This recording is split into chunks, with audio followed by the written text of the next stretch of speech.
ഈ കാലഘട്ടത്തിൽ കർത്താവായ യേശുക്രിസ്തു നമ്മളോട് പറയുക, മകനെ മകളെ നീ എന്റേതാണ്.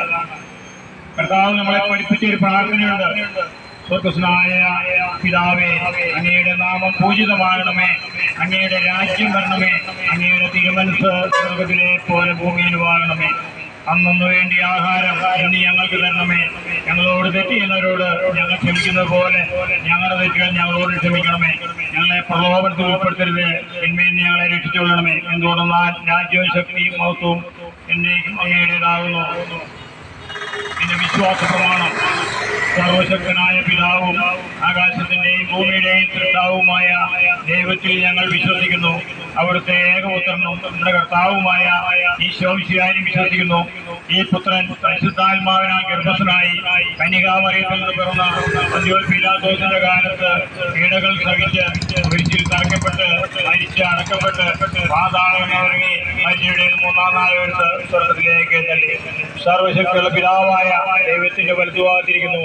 അവിടെ നിന്ന് ജീവിക്കുന്നവരെയും മരിച്ചവരെയും വിധിപ്പാൻ വരുമെന്ന് ഞാൻ വിശ്വസിക്കുന്നു.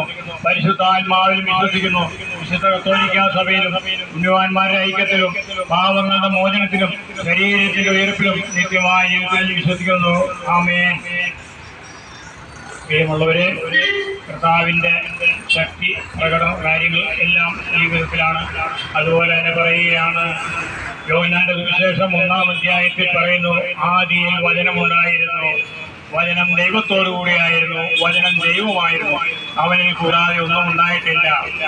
പ്രിയമുള്ളവരെ, ആദിയിൽ വചനം, ദൈവത്തിന്റെ വചനത്താലാണ് ഈ ലോകം മുഴുവൻ സൃഷ്ടിക്കപ്പെട്ടത്. ഞാനും നിങ്ങളും ജീവിച്ച കാലഘട്ടത്തിൽ നമുക്കറിയാം, ഏതാണ്ടൊരു 10, 20, 25 കൊല്ലം മുമ്പ് ഈ പ്രദേശത്തിന്റെ അവസ്ഥ എന്തായിരുന്നു എനിക്ക് നിങ്ങൾക്കും അറിയാം. ഒരു 40 കൊല്ലം മുമ്പ് എന്തായിരുന്നു എന്നറിയാം. ഈ കാലഘട്ടത്തിൽ ഇത്ര അധികം മനോഹരമായത് ദൈവത്തിന്റെ പരിപാലനയിലാണ്. അതായത് തന്റെ മക്കള് നന്നായി ജീവിക്കാൻ, നല്ല ഭക്ഷണം കഴിക്കാൻ, നല്ല വസ്ത്രം ധരിക്കാൻ, നന്നായി ജീവിക്കാൻ, യാത്ര ചെയ്യാൻ വാഹനം, എല്ലാം ദൈവം കാലഘട്ടം അനുസരിച്ച് നമുക്ക് ഓരോരുത്തർക്കും തരികയാണ്.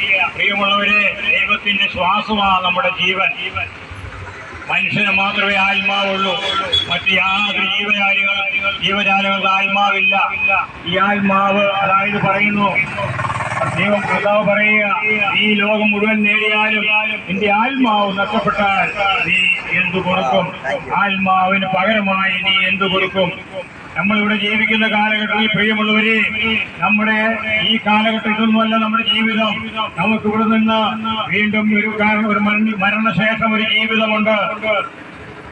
ആ ജീവിതം ശാശ്വതമാകണമെങ്കിൽ